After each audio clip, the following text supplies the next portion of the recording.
Dear ladies and gentlemen, we're continuing now with the next session. My name is Ruut Ilman. I work as the director for the Donor Institute, who is one of the organizing parties of this conference. And I have the pleasure of introducing our next speaker. Bruce Sterling is a science fiction author from the United States, and he has published several award-winning novels since the 1970s, including Schismatrix from 1985, that is set in the post-human Shaper Mechanist universe. This novel anticipated many important themes of the current post-human and new materialist turn in humanities during this decade. In addition to that, Sterling was the editor of The Mirror Shades from 1986, an anthology that defined the cyberpunk movement in science fiction. He also started the steampunk genre together with William Gibson by publishing The Difference Engine in 1990. Bruce is also a notable academic scholar, working as a professor at the European Graduate School, teaching in the areas of media and design. His many research projects have crossed the border between science and art in important ways. They include the Dead Media Project, the Viridian Design Movement, and Embrace the Decay. The topic of Sterling's Agora lecture, which we will hear now, is Augmented Ubiquity. So Bruce, welcome.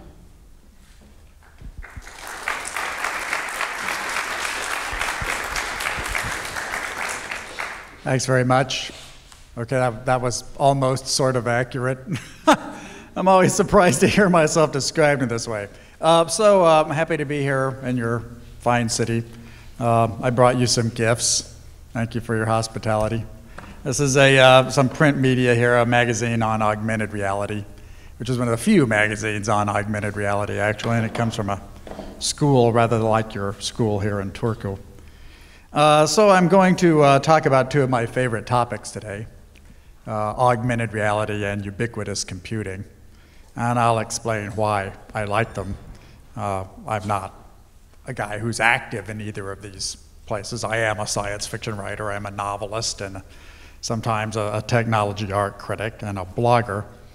But these are two great computer science paradigms from the 1990s, ubiquitous computing and augmented reality.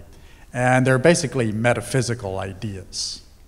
Because, you know, if you're going to augment reality, you have to ask yourself, what is reality? And how do we know what reality is, and how can we augment it, and how can we introduce digital data into genuine three-dimensional space-time? So there's a kind of tidal movement of technology there where you start with metaphysical ideas like, what can computers do to reality? And then you come up with various kinds of computer science instrumentation that are kind of scientific lab equipment. And then there are incremental movements in the direction of your ideal, and those become commercialized, or they become part of military technology. And eventually they become our everyday gadgets and services, and are just forgotten. And the metaphysical promptings that made us think we could do this eventually yield and go away, and we're left with mere objects in our purses and pockets. And I find this a very romantic process. It's something I find of great interest. And I'm always really interested when things that I have written science fiction about become genuine objects and services. It's something like romance and marriage, almost. There's something very human about it, and I find it very appealing. So I have been watching these computer science paradigms, augmented reality and ubiquitous computing, since they were invented in the early days. And there's a core issue involved in this, which is summed up by the term registration. And if you understand registration, you understand the heart of augmented reality. It's not really about reality, and it's not really even about augmentation. It's about three-dimensional spaces in real time. How do you register digital data in a real space? How can you stick it there? How can you walk around it? How can you make sure it stays there and it's in a proper relationship to you? How can you make sure that the data coming there reaches your eyes, your ears? How do you just technically put something from a cybernetic system into genuine 3D space-time and have it work? And there are a number of ways to try to do this. None of them work. None of them kind of work. So here's an event which I attend regularly. It's been renamed recently as it got slightly more ambitious. It used to be called Augmented Reality Event, and now it's called Augmented World Exposition. And this is very typical of the self-image of the augmented reality tech development community. So here we have a woman, and she's like in her augmented space, and you can see that she has like this architectural structure here, like part of a smart city, and it's just kind of like posed there on her infinite 3D table, and she's like a real person, but she's got like a readout, and she can like see the things. She doesn't have any devices on her. The augmentation's just sort of like sitting there in real space. Maybe she's doing something with her hand there on the glowing panel. It's not clear, but she's just kind of coexisting with this kind of arco-cyber city structure. She's an augmented human in an augmented world. Naturally, she's in Santa Clara, which is in California, heart of Silicon Valley. So here you see the augmented reality industry's self-image. Is there any actual technology that looks anything remotely like this that really works now? No. No, this is basically a design fiction image. It's aspirational. You can't really find a place where this happens. Maybe an installation here or there or something like that kind of works, but this is what they're aiming for, right? So what does actual augmented reality as an existent thing look like? Well, something more like this, okay? So here's like a copy of a recent book, I don't know, maybe 2 or 3 years old, Professional Augmented Reality Browsers for Smartphones. You're using your smartphone as a kind of window into the three-dimensional space. So you hold up your smartphone, and then you look at the screen, and there's something in the screen which is registered through the smartphone into an apparent space. And in this case, it's this little cartoon, this gnome guy. So you can see the cartoon. He's just flat little guy. He's two-dimensional. But I did this myself. I mean, I placed the gnome here on this book. And I did that with the smartphone I was using at Art Center College of Design when I was teaching a course on augmented reality design.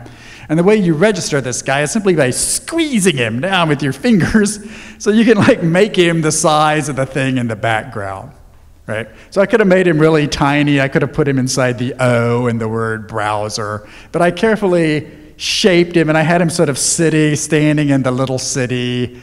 Like, okay, all right, that's doable. I took the picture of it. You know, it's a shot off my screen. But, you know, it's just putting a little piece of digital cartoon on a real background. I mean, that's a photo of a book. It's a real book. It's a genuine book.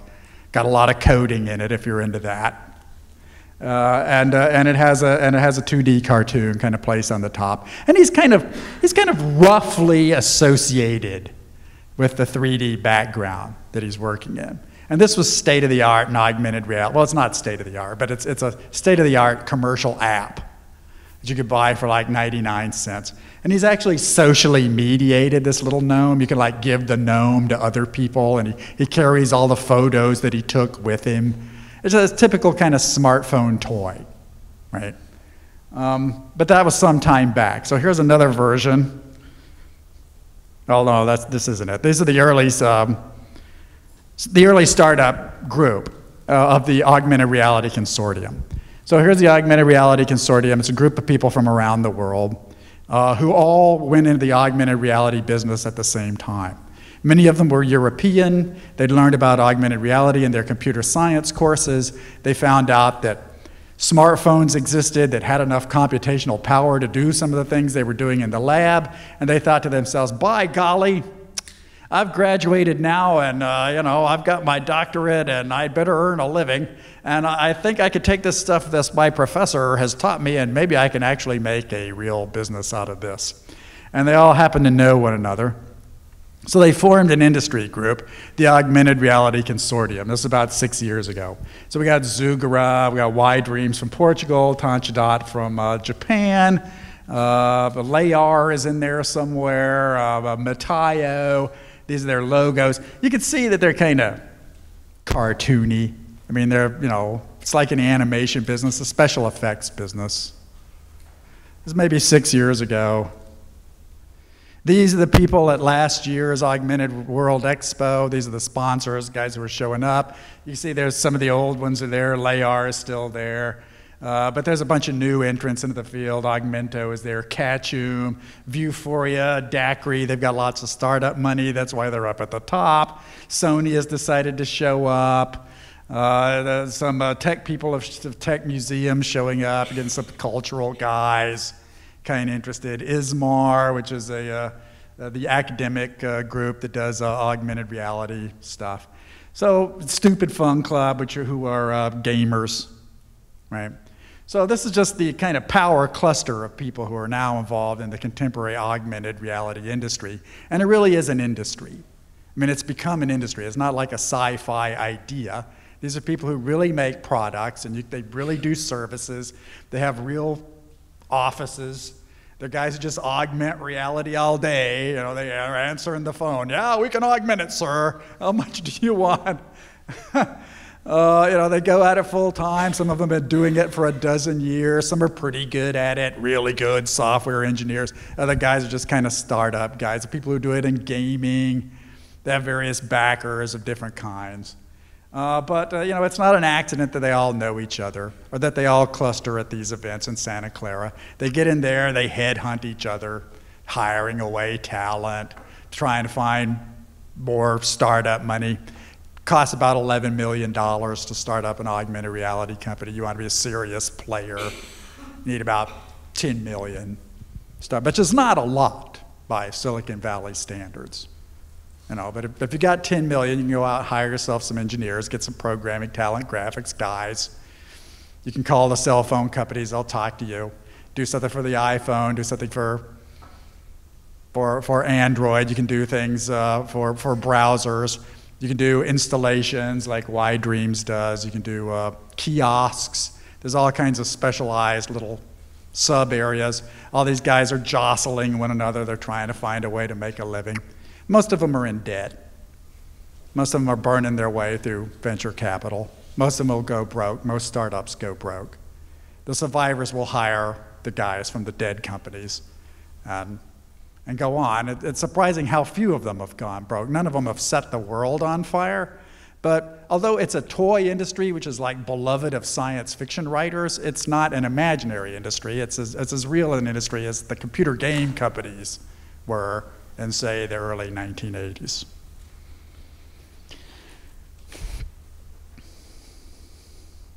So here's a slightly more advanced version of the same thing I was talking about. This is an augmentation. You can see that's me in the background there in the white shirt. That's Yasmina, my wife, who's sitting over there in the corner. She's also behind the little monster here. But this monster, instead of being a flat 2D cartoon like the little gnome was, this guy's in full 3 dimensions. And he walks around.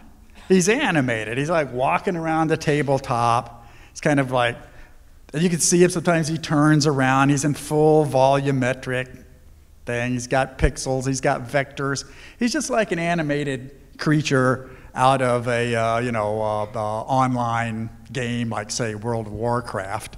It's just that he's actually on the table.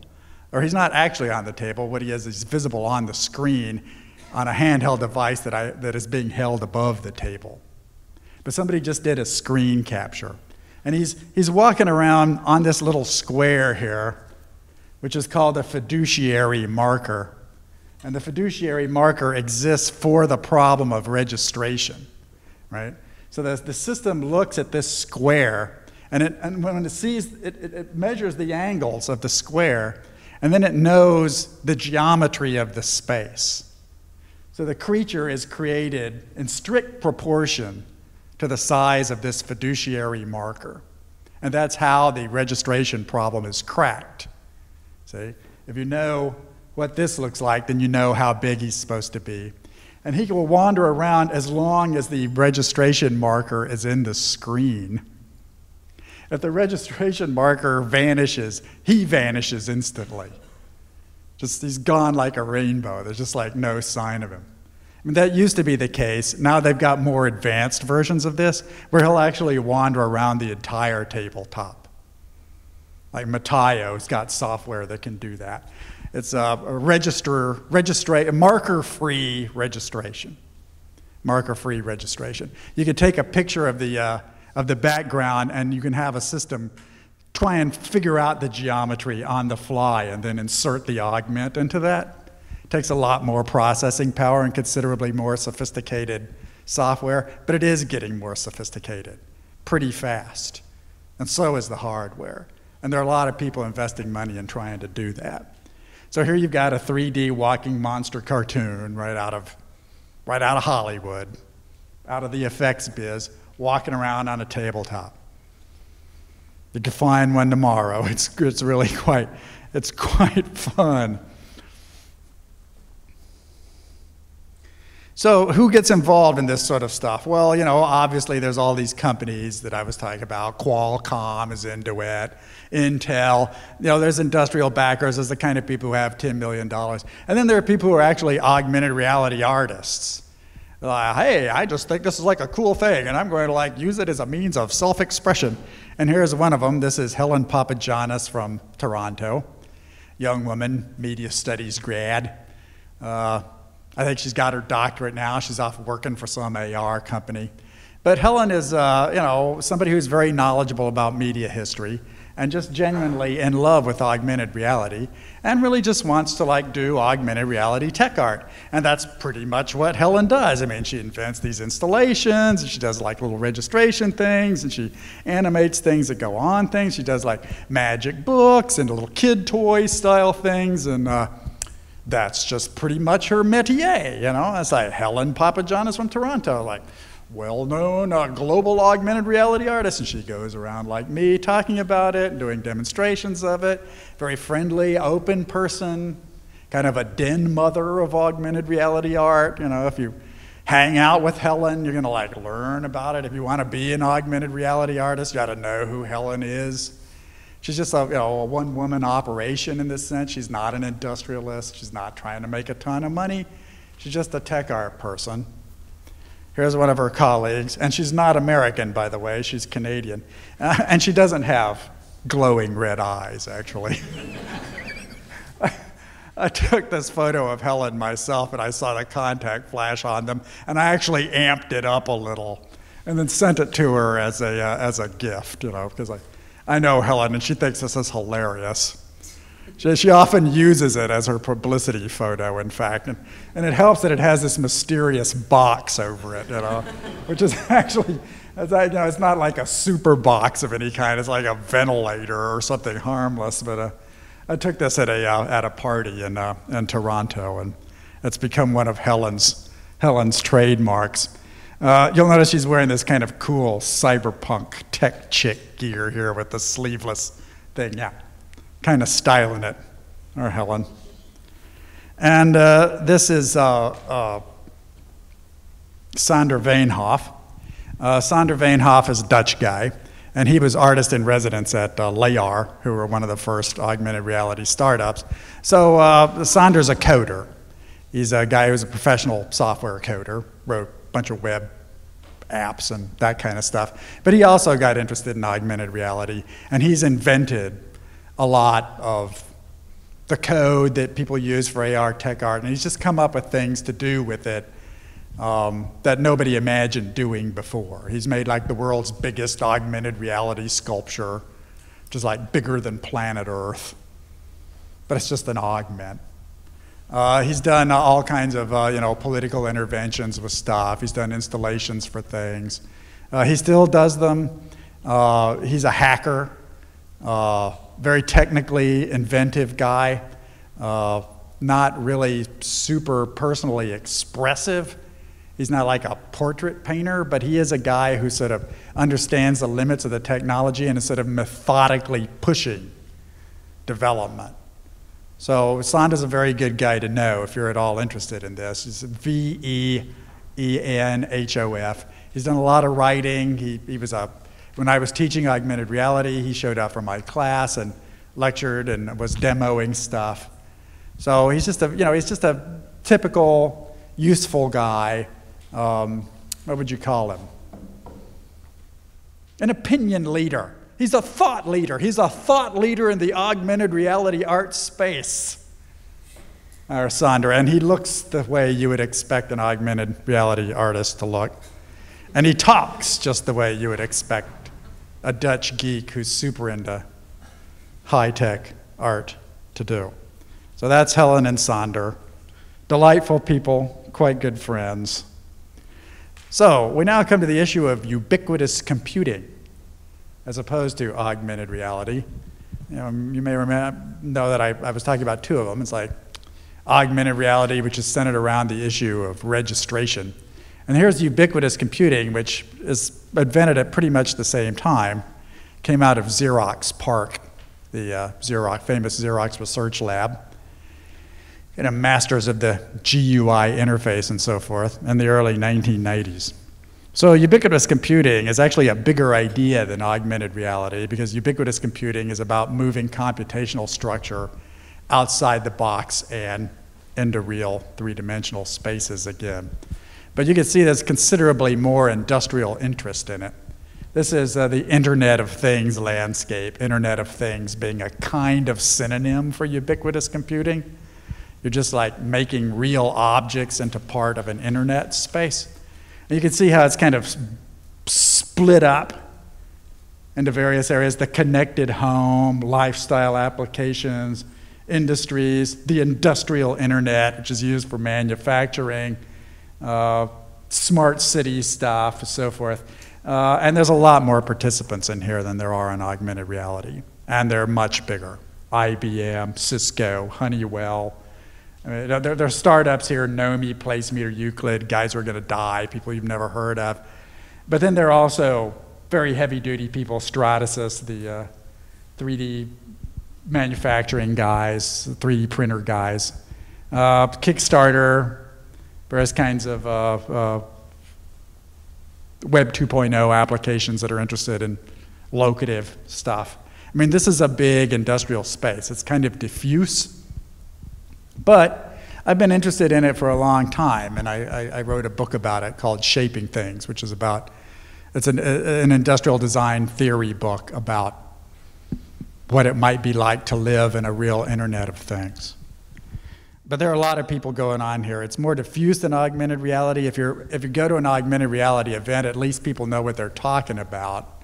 They usually talk about stuff like frame rate or data throughput, or polygons, or pixelation. There's already kind of an established language of augmented reality because people understand what's going on. They sort of see the technical limits.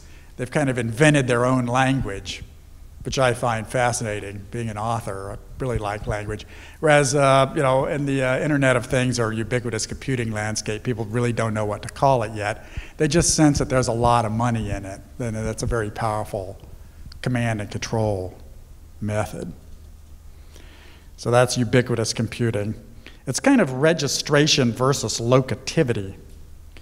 And in the early days of Xerox PARC, they had the idea that ubiquitous computing was about display devices, what they called the pad, the tab, and the board. And these were back in the early days of the personal computer and the mainframe computer. But Mark Weiser and his colleagues at Xerox PARC in the early 90s had the visionary idea that computing would eventually break up into form factors. And there would be one the size of your hand, which was called the pad. And there would be one the size of your lap, which they called the tab. And then there would be one the size of your desk or maybe a whiteboard, one of these, which they called the board. And they didn't know how this would happen, but their idea was that computing would move seamlessly between these three different form factors. And sure enough, that was rather insightful. I mean, that's more or less what has actually happened. We've got little pads that we carry around on our palm tops, and we've got little tabs that we carry around on our laps, and we either stroke them or type on them. And then we've got the bigger kind of display stuff that we use for social events like this, where I can't just like hold up a little thing. I need to like show something big enough for all of you. So, you know, sure enough, Xerox PARC's wacky sci-fi notion of the 90s has become something so common that we kind of overlook it. And that's the victory condition, like become invisible. All right. But that was not the end of the story. I mean, in ubiquitous computing, if you add the augmentation to the ubiquitous computing, the pad and the tab and the board disappear, and you're really left with kind of registration of the data that used to be on these three things. I mean, why even have them? Why not just put it out into real space? And how would that work? Well, something like this. So this is me wearing Google Glass. I've naturally chosen the most sinister cyberpunk version of Google Glass. I'm wearing the same shirt and a different tie, but you know, obviously that's me, and not that long ago. And this is a publicity photo which was taken at Augmented World event where there was a lot of Google Glass around. So, you know, why do I want this head-mounted display? Well, you know, I just put the pad and the tab and the board on my head. Right? It's just sort of floating in front of me, and well, you know, sometimes it's like this, and I can make it bigger, and da-da-da. And at that point, I've like achieved a kind of, well, by the penalty of actually having a computational device clamped onto my head, which is really sort of a drag. You know, I'm frightening my grandmother here, obviously, but by being willing to take this kind of intimate imposition and having this device placed on my head, I can actually get rid of this and the thing in my pocket here and this clumsy thing in my bag, and I can just augment ubiquity. I mean, one of the major problems with the Internet of Things is I don't know whether a thing belongs in the Internet of Things. I mean, the world's full of things, and some of them may have some kind of Internet-style reactive capacity. Maybe they have a serial number, maybe they have a price, maybe there's an owner in there, maybe it shows where they came from, but I don't have any way to know that unless I get right up on it and I'm sort of like looking through there. Okay, is there a QR code on this thing? Is it alive? Is it going to react? Am I in an Internet of Things space here? I'm in a dead space. There's no gray bars in here. Can I connect? Can I not connect? Okay, this device is actually a killer app for that. It's not true augmented reality, I mean, especially Google Glass. But Google Glass is more like annotated reality. It's just a little heads-up display.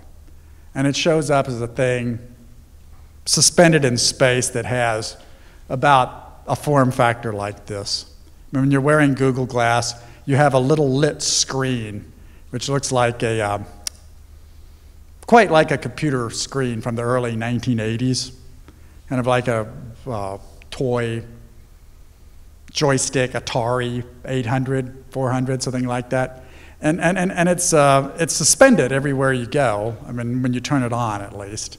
It's like this, you have this glowing screen. So most of the time you're looking at it like this, and I'm simply talking to you. And then every once in a while I address the system. I say something like, okay, Glass, show me pictures. And then I do this glass reel like this. So when you meet somebody who's using Google Glass, they look okay. I mean, you get used to I mean, of course, I've got smoked mirror shades here and all that. And scary lighting, that's all for show. You could take the spectacles off, and then you're just left with this little crystal prism here, which is, you know, a refractor with a little beam that comes out of here and it just shoots over your right eye. So you have this apparent screen which is over your right eye like this, and you can read data off it. But you can see when somebody's eyes reel up in their head with Google Glass that they're no longer paying attention to you, and they're basically engaging with the system rather than engaging with you. And it's creepy. I mean, let's be frank. It's very creepy to be talking to somebody and have their eyes roll up in their head. But it's, you know, it's less creepy, really, than talking to somebody and having them pull a black lozenge out of their pocket and put it on the side of their head, which is, there's a term of art for that, by the way, if you're interested in neologisms. I'm kind of famous for that. Phubbing. Phubbing is phone snubbing. And I'm talking to you, and it's like, I think I'm having a nervous breakdown. My wife is unfaithful. Ring, ring. Oh, what is it, Jim? What can I do for you? Okay, that's phubbing, right? You're ignoring me and my emotional needs, and you're like pulling this lozenge out of your head. And you have snubbed me with your phone. You have phubbed me, right? I have been phubbed. So, you know, phubbing is like a social vice of our age. And we don't really have a term of art for glassing, except glass holes, of course, which everybody knows. But there's, you know, going to be one invented because you have to pull your attention outside and speak to the thing. I mean, you can stroke it like this, and then a sort of series of postcards goes by in midair. Or you can talk to it, okay, Glass, do this, okay, Glass, do that. And you can follow it on Google Glass, the social network, of course. And I do. I mean, I don't use Google Glass, but I'm keenly interested in what it does. And I don't even use Android. I mean, there are a lot of technologies that I find of great technical interest that I don't personally engage with. You know, I mean, it's like, I'm interested in parachuting too. That doesn't mean I'm actually going to jump out of planes. I'm interested in astronautics. I don't plan to climb into a rocket.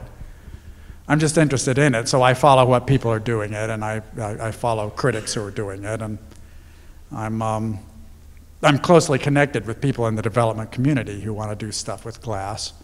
And glass is a new paradigm. I mean, it's just a new object in the world.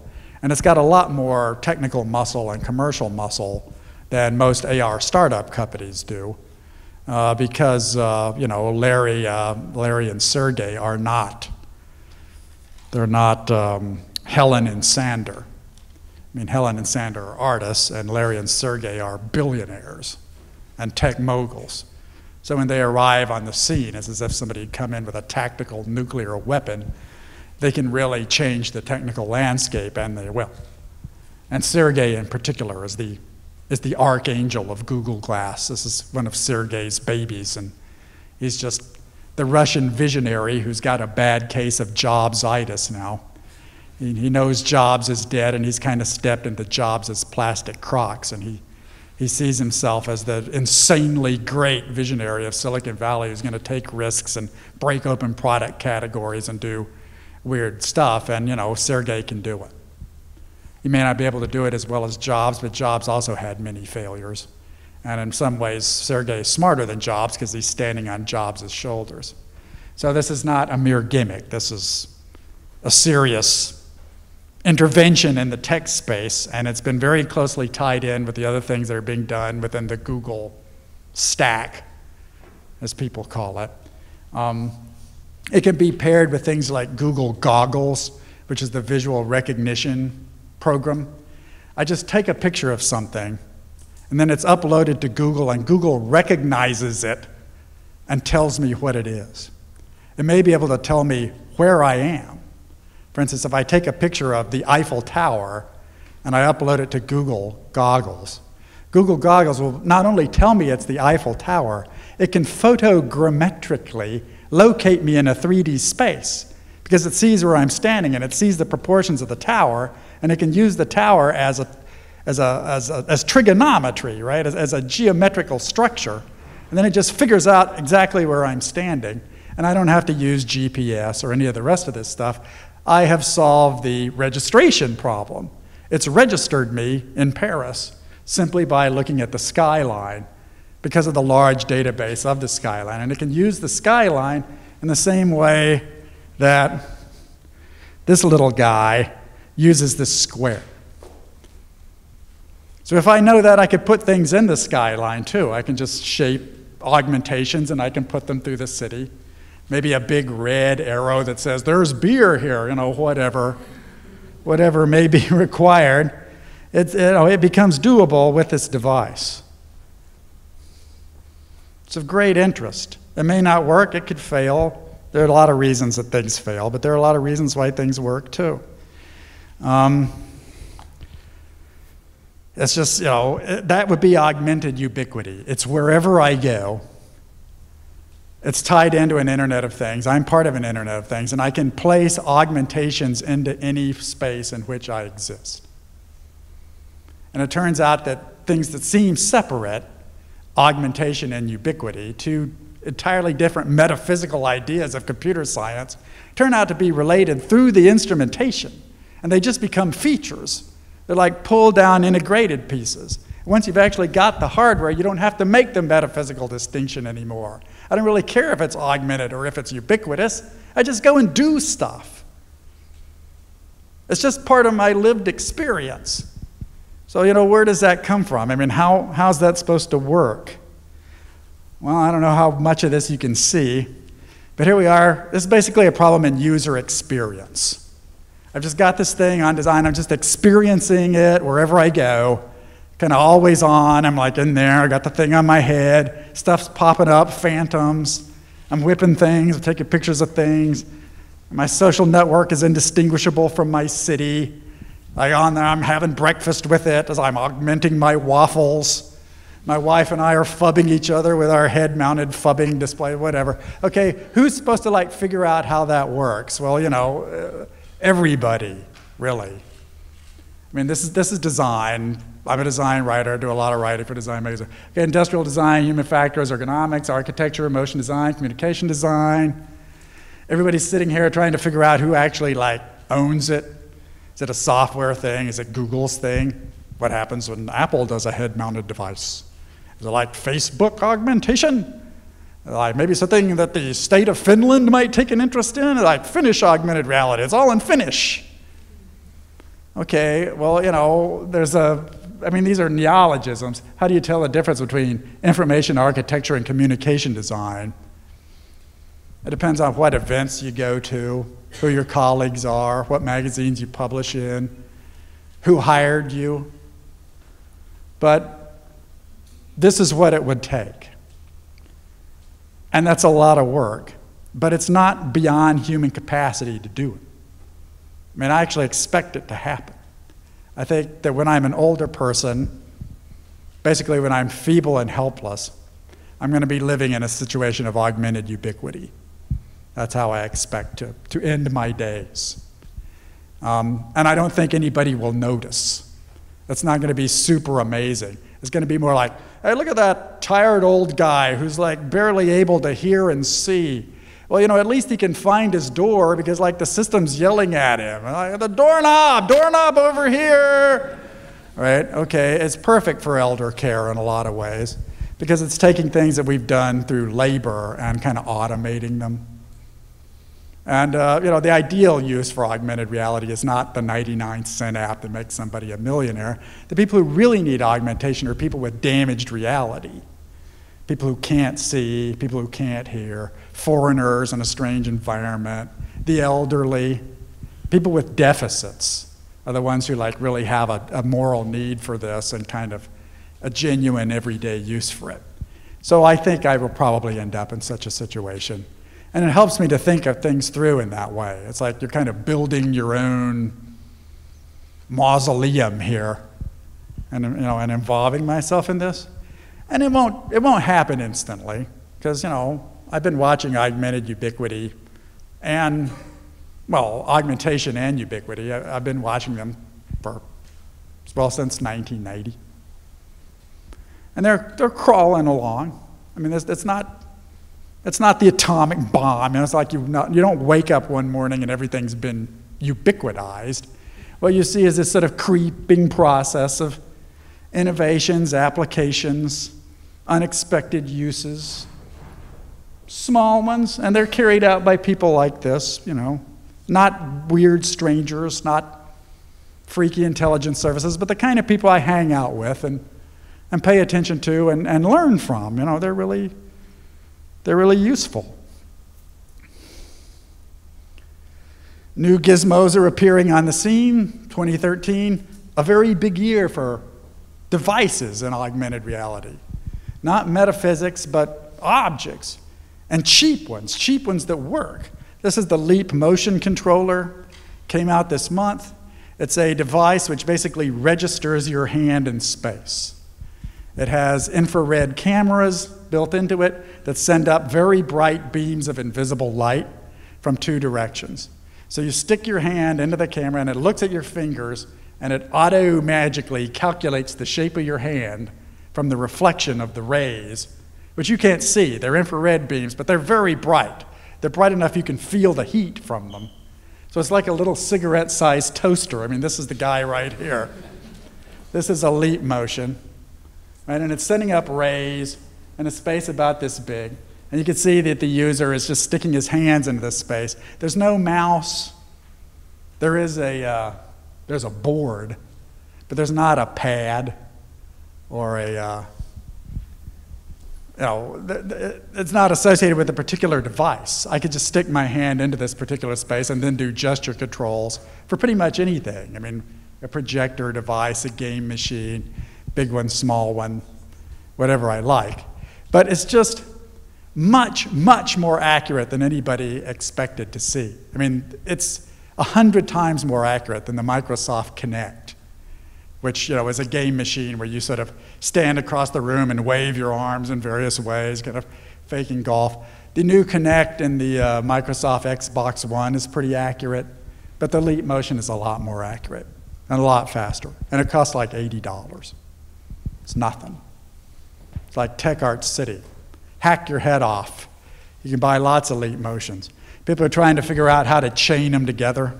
I mean, if each one of them is a space this big, why don't I have 50? Why don't I just pave this room in them? Why aren't they just spaced out everywhere and then connected? Then I've just got a complete augmented space, right? I would just be registered in a really large space with like millimeter scale accuracy. Millimeter scale in real time. And then, at that point, the entire room becomes one giant controller. Now, why just a room? I mean, if I could do a room, why not do a building? If I could do a building, why not the neighborhood? If I could do a neighborhood, why not the city? If I could do a city, why not the state? And where do I stop cutting that off? Could I hook it into the GPS system so that I can then use satellites to register myself? Sure, why not? Simply a mathematical problem. Okay, well, it sounds complicated. Who's supposed to handle all that? Well, that would be the work of this crowd. I don't think it's beyond them. I mean, obviously, it's got a million legal, ethical, social, political implications. Nothing new about that. It's what we've already done with handheld devices, just to the next level. The device vanishes, and you just have the registration and the ubiquity. I mean, they apparently vanish. They're still there. I mean, this is not a magic device. It's a real device. It's cameras, plugs, heat, light. It's just not of the kind that we're used to. It doesn't touch. Doesn't touch anyone. New gizmos appearing. Theory versus instrumentation. It's an instrument. You'll discover new things to do once you've got something that actually works. Once you've got one on the tabletop, you soon forget the metaphysics. Like, let's just start hacking it. Come on, Fred, get 10 of them. No, get 100. Let's see what happens when we stack them up like this, stack them up like that. Okay, very human story.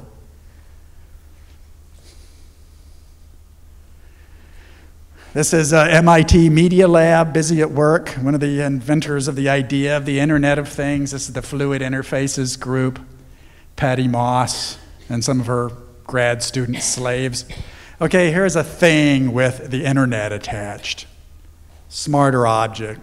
It's got a locator, it's got a battery, it's got computation. It's basically a computer, but it's the size of a business card. And it's there to locate stuff with, and also to augment stuff with.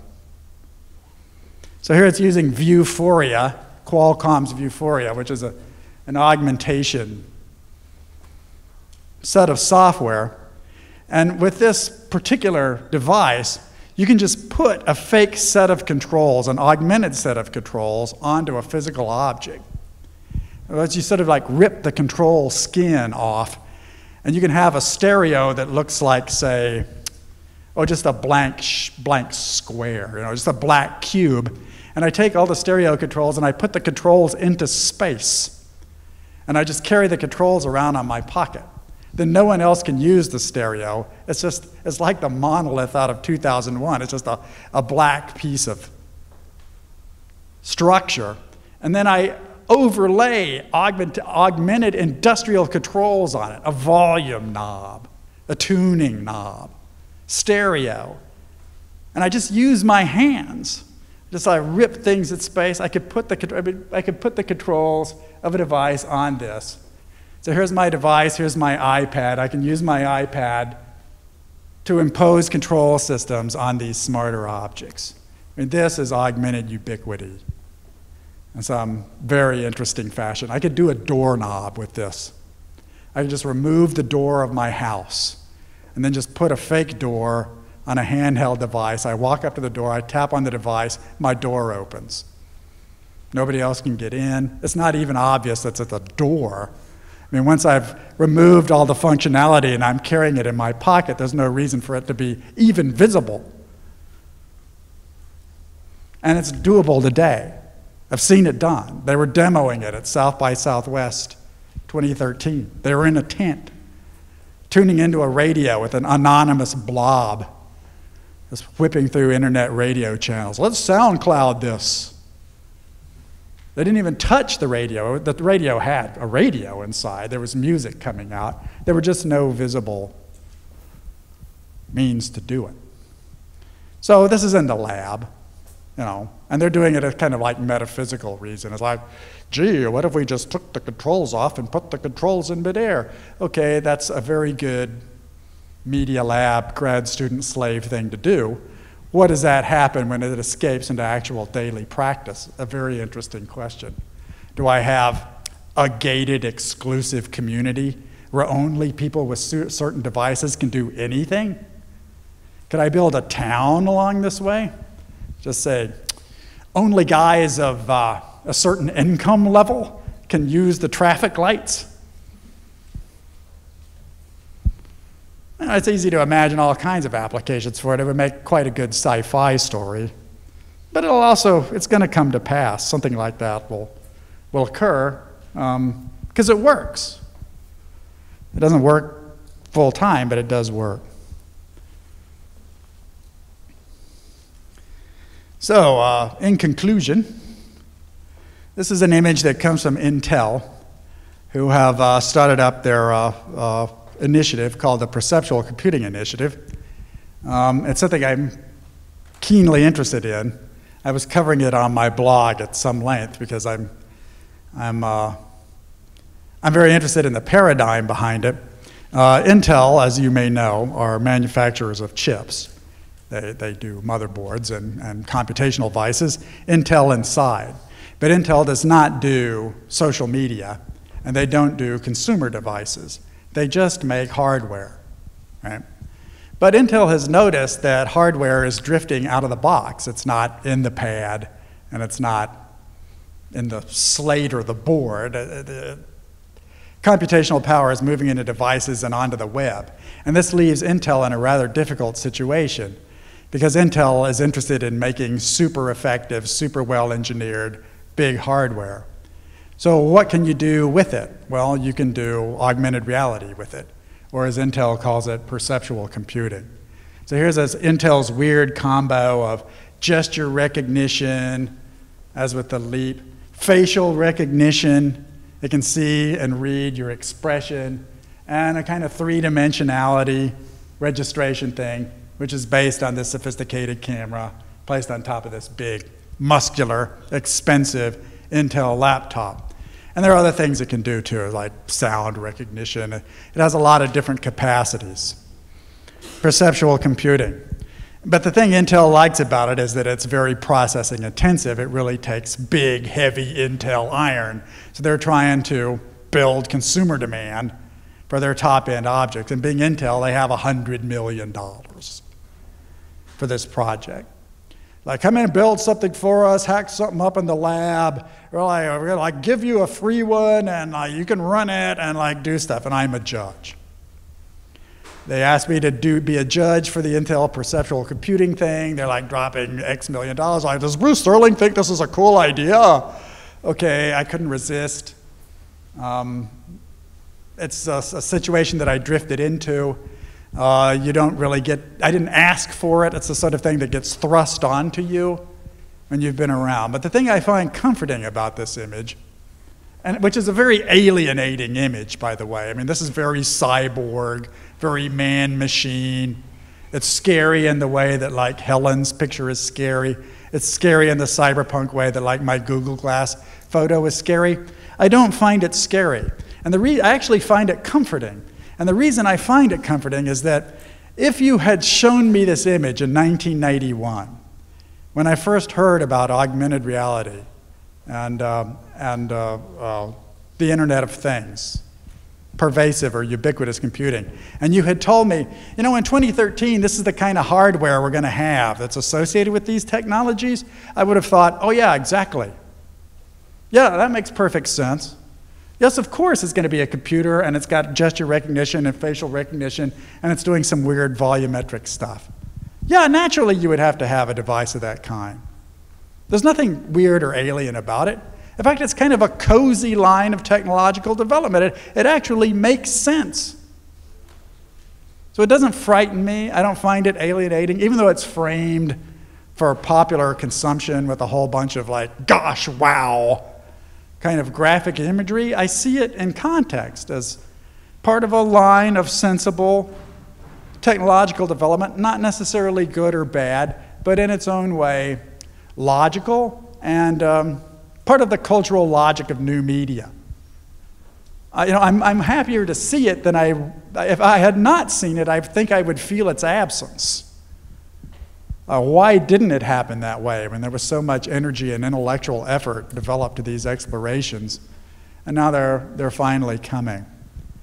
And of course, this is not the end of the story. This is just one among many things. It's just that the story for me has become more intimate. And I might write some science fiction about it. It's still possible to do that. I used to write quite a lot of science fiction about augmented reality. I wrote science fiction about ubiquitous computing. I've written design theory books about ubiquitous computing. But the time comes when you have to let the fiction go gracefully, because it's just not fiction. It's just part of the lived experience. You have to, like, let the brain children grow up and become who they are and sort of assume their own identity. And that's what I'm witnessing as time goes by. And I must say, I find it rather satisfying. It's kind of it's not fiction. It's history. But all good futurists are historians. And these things need to be seen in their context, and they need to be seen with a certain broad human sympathy for the people involved with them, for the people who really make it happen. So that's what I spend my time on lately. And thank you for listening to me.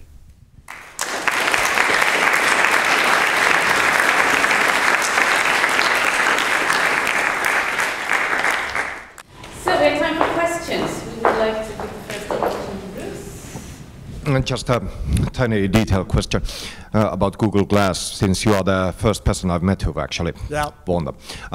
What do you see the opportunities for modding the glass structure, the actual hardware? Because when I'm looking at the picture, I can see possibilities for modding it to look like, I don't know, maybe a bit more like steampunk goggles or something out of the Spider Jerusalem glasses, so you can set the glasses, take pictures. So do you see this kind of modding scene coming on in the future? How open is the architecture? It is modifiable because it's basically just an Android device. I mean, this is an Android that has the form factor of a thing built onto your head. So, if you know how to program Android applications, you can mess with the software on the thing. But I would urge you not to get obsessed with the visual part of it, because it's not actually glasses at all. It's just a head-mounted cell phone with a projector on the front. So there's not really a lot of physical augmentation you can do. It's not like Oculus Rift virtual reality goggles, which actually cover your entire field of vision and go on like goggles. I mean, the only visually active element of Google Glass is this very small thing here. And it's quite precisely engineered. It's a projector lens. It's a prism. So you can't really make that any bigger or any smaller. I mean, of course, you could, and the computational part is all built into this side here. And this is an entire Android, which has been shrunk down and stuck onto the side of your head. And by the way, if you're worried about radiation from like devices on the side of your head, having one strapped to your head, not necessarily that great an idea.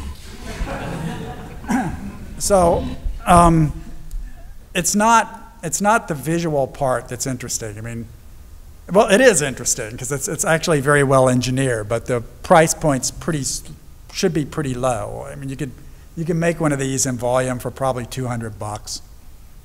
They're just little head-mounted gizmos. Yeah, but lots of people are going to be interested in how it looks like.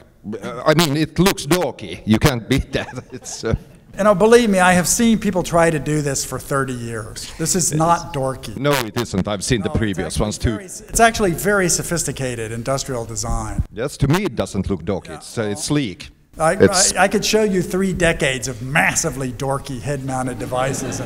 And this one could get a little better, but not a lot better, because the size of it is determined by physics. You can't really make it a lot smaller than this and have it work. Now, of course, you can change the colors. You can do that. You can clip a different case onto it.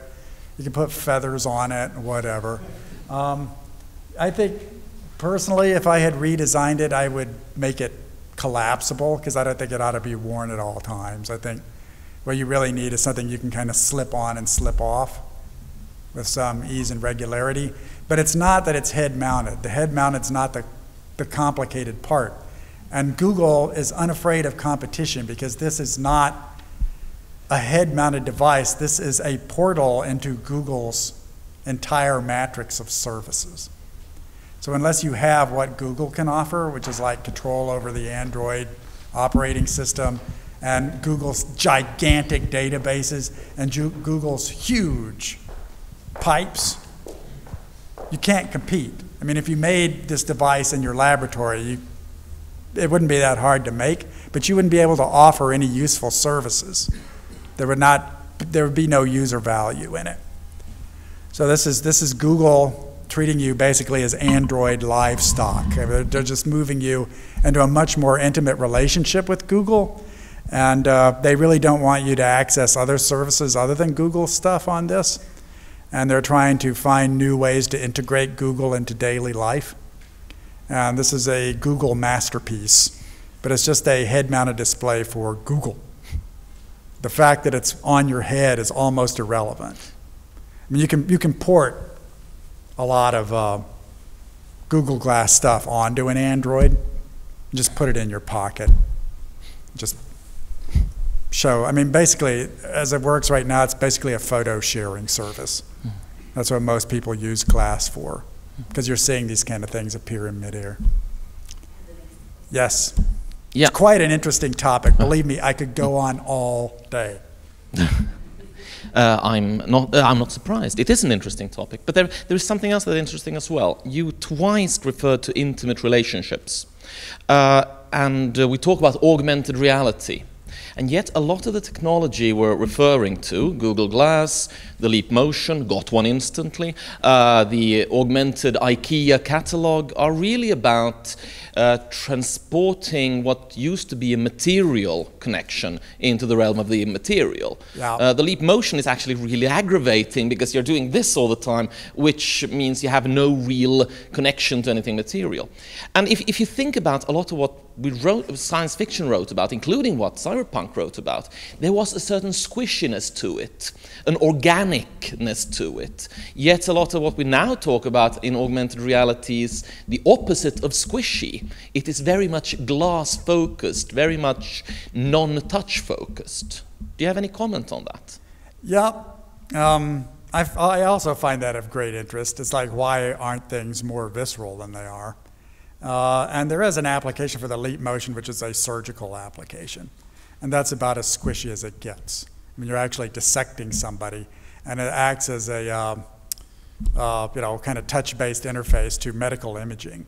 So I'm like clawing my way into your innards without actually ripping you to shreds. And that seems to me like a really interesting application for this. Now, the interface between that is the Arduino. If I want to make something, if I want to turn cybernetic commands into mechanical actions, then I need a control board where I gesture like this and then something freaky happens. It's an engineering problem. I see it in design school all the damn time. I mean, Arduino is taking off like crazy. And there are augmented things which are hairy. There's augmented mining in Australia. You go in and just laser register a coal mine and dynamite stuff. And it just shows you where to drill the dynamite. It's exact 3D registration of the bomb holes, right? So I don't know. It's like there's plenty of viscerality in there if you look far enough. I mean, there isn't much in the process, but well, it's like drone operators call bomb hits from predators bug splat. Like I bug splatted them, and they're splatted. Okay, they're in little pieces. They're not like virtually splatted. They're like, yeah. Real deal. Thank you for a very inspirational lecture. Myself, I work as a singer, classical singer, and I do a lot of opera. I go often on stage. Often in the productions, we use video as a kind of augmented reality or other dimension. Yep. And very often, this dimension of video. It's used as a fresco, there is no accessibility to that dimension. Yeah. Now, first of all, I want to thank you for I think this lecture just solved one artistic problem. Actually, the Leap Motion would be a fantastic tool to go to that reality and come back in real time. I think that just offers fantastic artistic tools. Have you experienced? I might find the information, of course, from the Leap Motion itself. But have you experienced any sessions where several machines of Leap Motion have been in use and in a bigger space? What you just kind of suggested as an idea. Right.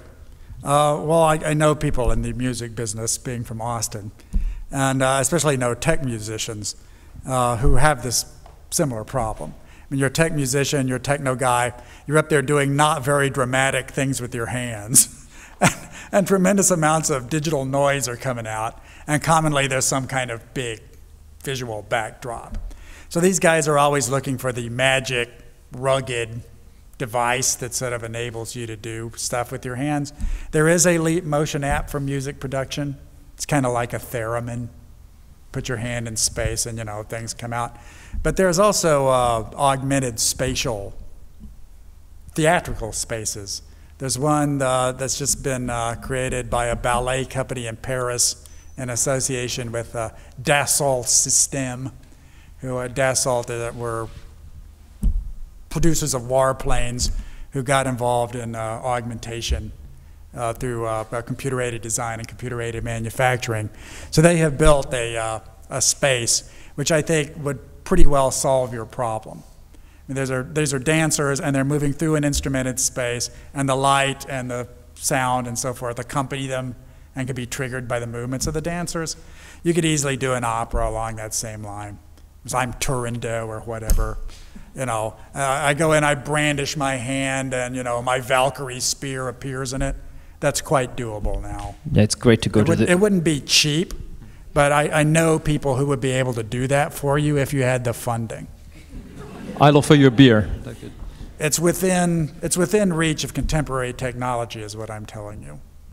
It's always interesting to go to the underworld and back. Oh yeah. Thanks. Why not just project it? Thank you for the presentation. Just a quick comment on about the clumsiness of the classes.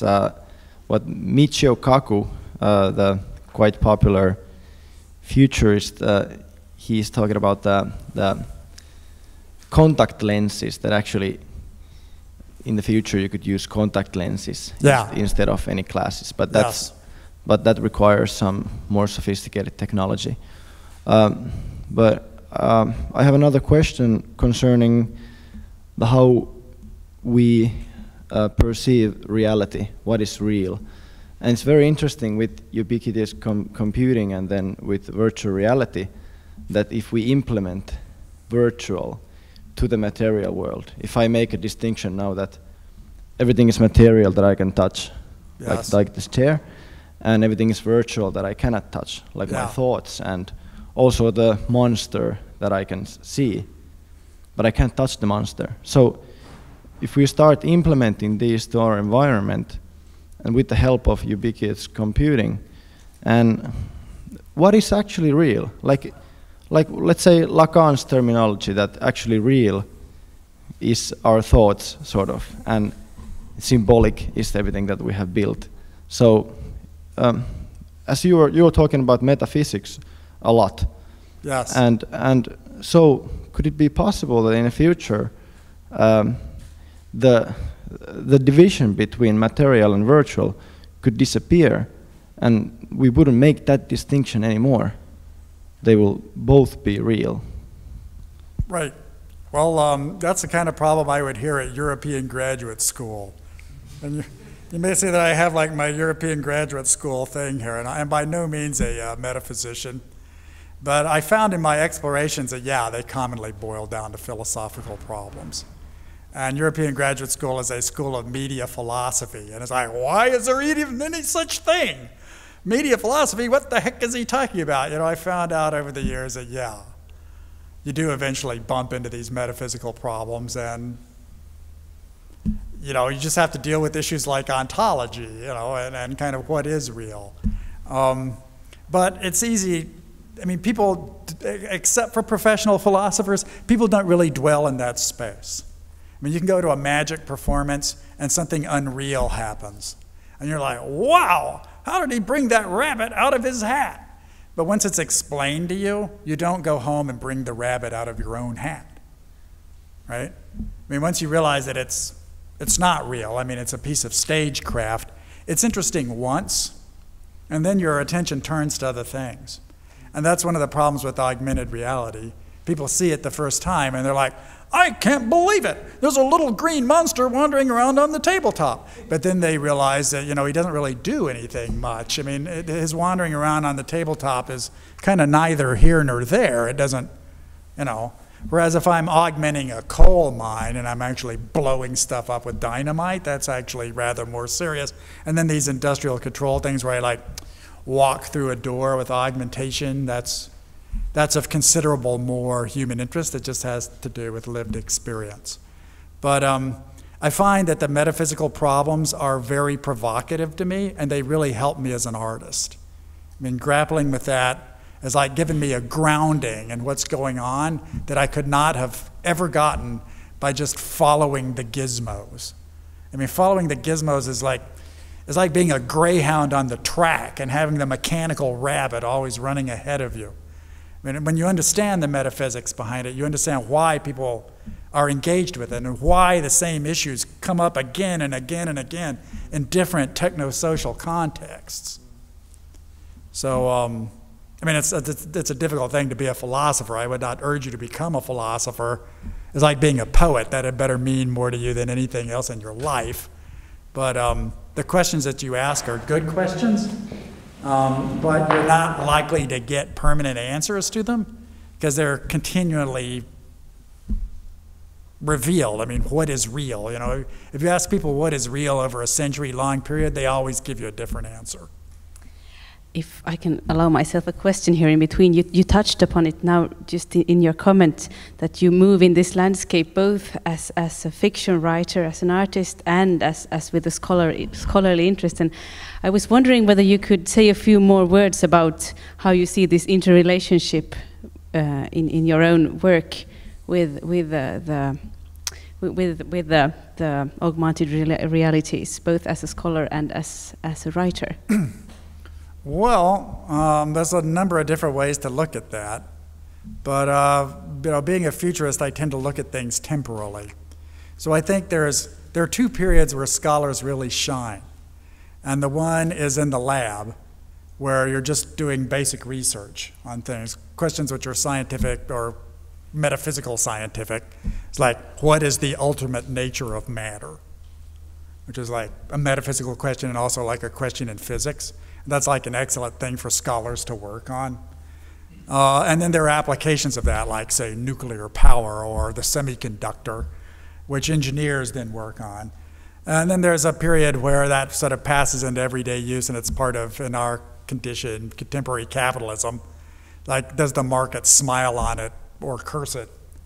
But then when that passes, there's also a lot of room for scholars as historians and archivists. It's like, what did people used to think matter was made of? And that's quite an interesting question, and one that should not be neglected. It's very important that we understand earlier ideas of the material, because they're not exactly wrong. They're just like part of whatever. So, scholars tend to get eclipsed when the money arrives because they're not very profit-centric, and if they are, then they stop being scholars. They just become entrepreneurs like everybody else.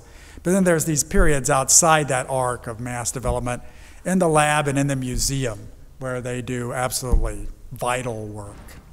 And I certainly learn more from the lab and the museum than I do from any public relations rubbish from some guy trying to push some gizmo down the throat of the protesting public. I mean, I get tons of this stuff. I am a journalist. I do write for Wired magazine. I get spam from commercial interests every damn day. I never learned a goddamn thing from this. It's just give me the money and get out of the way. I really resent it. I understand its importance, that's where the money's coming from, but it's just not much use to me. One thing that's been, what I've been thinking about a lot when it comes to virtual reality, when it comes to human augmentation and augmented reality and so on, is that when new technology arrives, people tend to be a bit wary of it. The general public is a bit leery of adapting and so on. One example I remember back in the day when cyberpunk was a really new, hot, cool genre, and we were role-playing, being cyberpunks in the year 2030. This is all going to a bit postmodern, I think, but please bear with me. There was a lot of talk about augmenting the human body with hardware, with cyber hands, synthetic eyes, that kind of thing. In the role-playing game, there was this game mechanic for cyber psychosis, the negative effect of human-machine interface. And of course, to me these days, this sounds a bit ridiculous. But back in the day, this was like scary, cool thing. Ooh, wow. But compared to that, I see augmented reality as a sort of subtle, benign technology, which is difficult to give these negative attributes to. I mean, what would be the scariest thing to do with an augmented reality? Maybe make an augmented reality of a great Cthulhu rises from Turku Harbor or something, and people can go Google that and to go like, oh, this is so scary. Yeah. But what kind of opposition is there? Have you heard any opposition, any criticism to augmented reality? Like, for instance, teenagers and kids getting too involved in spending all their time in AR, so on. Yeah. Well, my response here may sound a bit cynical, but that's more like the way of the world. Augmented reality gets free ride in some ways, because if you're interested in invasive stuff of that kind, virtual reality is a lot more scary. And augmentation is just a small thing, and a virtuality is something that like covers your entire sensorium. But it's associated with other kinds of computer media, and generally the response would be the dark side is pornography, organized crime, terrorism, and what's the last horseman of the apocalypse? There are 4 of them. Kid porn, terror, crime. No, it's not pestilence. Well, I just heard them so many times that I don't really care. Okay, now, for the season now, it'd be like state surveillance, but that's not what it is. And it's as capable of abuse as any other communications medium, and you will always find moral panics associated with them, especially when they're young. And people said terrible things about cameras when cameras were first invented. It stole my soul. Oh, people say terrible things about television. It's driving children crazy and ruining their eyesight.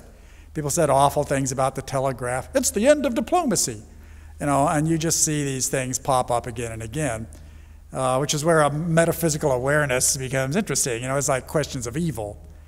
And why do evil things happen to technology? Well, because people are evil, that's why. Of such things, of such crooked timber as mankind, nothing straight was ever built.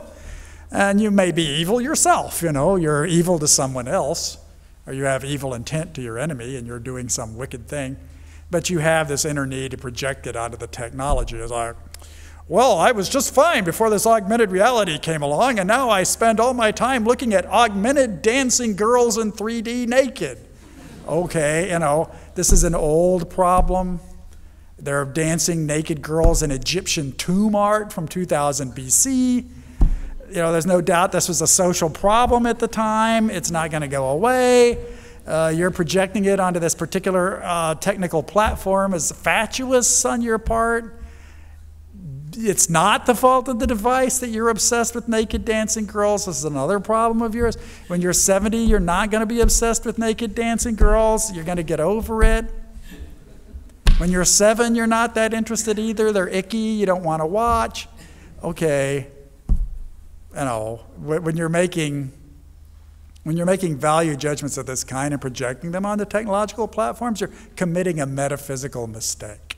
So for people like me who are interested into, I'd say, augmented reality, you can get away scot-free for a long while because it's more subtle. It's not like 3D printing where people are already starting to get scared. Oh my God, people are going to print knives to stab each other with and print guns to shoot each other with. It's exactly like 3D printing, actually. I mean, they're very closely related technologies, and they don't see the connection that these can have all the benefits. Well, you know, devices have abuse potential, but abuse is not a thing of Pythagorean rigor.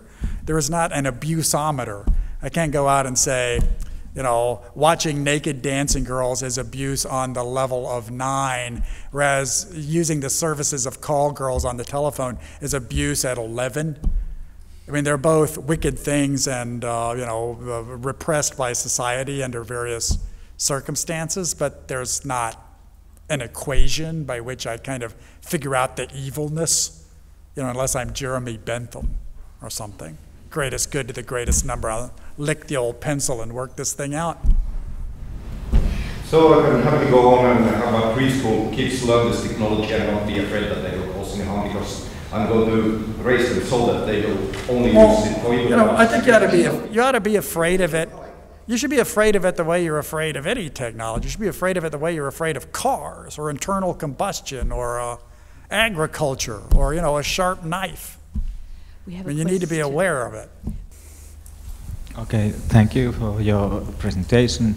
But I would like to hear your opinions about the emerging technology about printed electronics. Yeah. Is there anything else interesting that reducing the cost of the electronics? What are the opportunities about your side? Yeah, that's a ubiquitous computing issue. He was asking about printed electronics and can electronics be actually embedded into objects, right? So, you know, obviously if I manufacture the thing with some kind of link to the Internet of Things in it, it becomes different. But, and that's very interesting. I mean, you can do certain kinds of organic electronic printing. People have just done a kind of radio frequency ID thing, which is organically printed and embedded within the device. But I think, although that's doable, it's not like the absolute solution. It's more like what happens to industrial design as an Internet of Things becomes pervasive. How do you make a thing which is a citizen of an Internet of Things? I mean, if you know an Internet of Things exists and you're designing a thing from scratch, how do you create it in order to integrate it into that, right? And that's the theme of my book, Shaping Things, which is about industrial design for an Internet of Things. And I go into some length about it. It's like, what would a thing have to do? What kind of properties would it have? And my thesis in that book is that the killer app for an Internet of Things is sustainability. That what you really want to do is get rid of things, not manufacture them. You want to fold them, you want to trace them to the end of their life cycle and then fold them back into the production stream, as opposed to just throwing them into the ocean or into dumps as we do now, mostly because we don't know enough about the object. If we knew enough about the piece of junk, we'd be able to like put more use in it. How much aluminum, how much plastic, where is the plastic, where is the aluminum? So, you know, I wrote this thing, and it's got a book 6 or 7 years old. It's a rare example of an academic work on my part. I did it while I was in residency at Art Center as their visionary in residence. Great job title, I thought. I was very grateful to them for giving me that job title. But, you know, the thesis in that book is not working out. I mean, there is an Internet of Things, but it's not shaping up in the way that I thought it might, mostly because I'm not Napoleon. I can't enforce my ideas. I can merely point out that some things are possible and others aren't. I'd like to go a little bit further, what I asked earlier about the virtuality, and I think imagination is a key word here. As let's go back to the material and virtual division, that right now we can imagine anything in my head. I can imagine like we are not in this room, or I can imagine there's like somebody sitting next to you or whatever. And with like augmented reality or virtual reality, if I may use that phrase, then that would actually like become real in some sense. Like virtual reality is, I think, it's a very interesting concept because it's like an oxymoron in a way. Like it's virtual and it's real, and those are like contradicting each other. So if the power of our imagination can be transferred with technology to actually affect our environment in a way, so I mean that's going to require some big technological leaps. And as you said, all these gimmicks and those things are not so interesting, but actually the effects that it will have on our society. And as I think one of the people asking some questions here was concerned that how will it affect like our as humans will we become, and that was also the first lecture of this whole thing. Right. Mr. Warwick was talking about that, like we will all become robots in a way. So will we be humans in the future? Well, it depends on how long a future you want to speculate on. But your fascination with this sort of boundary between the real and the actual is here already. I mean, that's what a 3D fabricator is. I've got like an object in 3 dimensions that's virtual and it doesn't exist, and I have a molten plastic spout, and I just press the button and an object takes 3D material form, and I can like use it as a glass coaster or whatever. You know, and that's a real industry. I mean, there's a bunch of them. Here, look, and they're not like imaginary sci-fi guys. Here they are. This is Stratasys, Formlabs, Shapewave, RepRap, MakerBot, 3D printing. Yeah. I mean, RepRap just sold itself to Stratasys for about $400 million. That's not like metaphysics. That's an industry.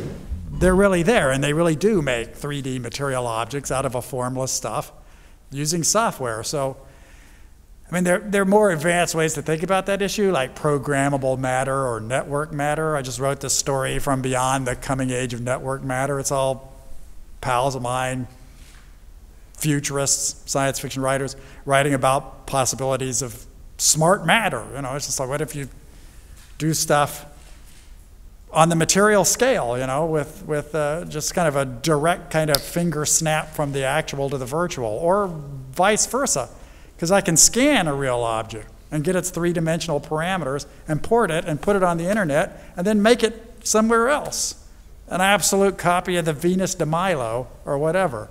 And, you know, being a science fiction writer, I'm a professional at making that sound amazing. We're in the sense of wonder business, you know, as rhetoric. Of course it sounds wonderful, but a fax machine sounds wonderful. I mean, that's what a fax machine is doing. I took a letter and I sent it at the speed of light to another continent, and it came out exactly the same size. Okay, that's like really amazing.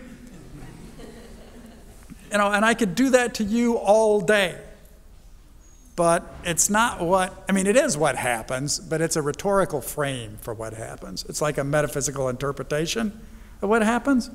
And rather than exalting the imagination and saying, I can like imagine anything and it become real, that's banal, okay? That's banal. I mean, nobody's imagination is as interesting as the world. You really need a humbler spirit of inquiry than that. Even to do philosophy, you kind of have to bend the knee, you know, and not get hypnotized by your own mind-blownness. That will not serve you well, right? I mean, if you think that's great, narcotics are a better solution. Because narcotics will like make you feel amazing for a long period of time. If that's what you really like, you should be into psychedelics. You could take a few micrograms of some particular substance and be like really amazed for 8 solid hours. I mean, reality will melt, you know? I mean, it will really melt. I mean, there will be things going on in the fabric of your genes that you never imagined. You can see them. They'll like boil out of the wall. They might talk to you. You might forget what a chair is. Okay, that's kind of a dead end, all right? I wouldn't advise you doing that. But it comes from a metaphysical error, really, in valuing certain frames of mind more highly than they deserve. And, you know, wonderment is one of them. It's not what it's all about. And real wonderment does not come from areas where you think it does. I don't know. Oh, I do know. I just can't tell you. Well, I think this is a very good point to end this very interesting lecture, and I thank you all for your questions. The bell has tolled, and we have the very material point in our schedule now, which is lunch. So right. Thank you once again, and Bruce. Come get some material magazines if you like them. Yes, thank you. And thank you for your questions.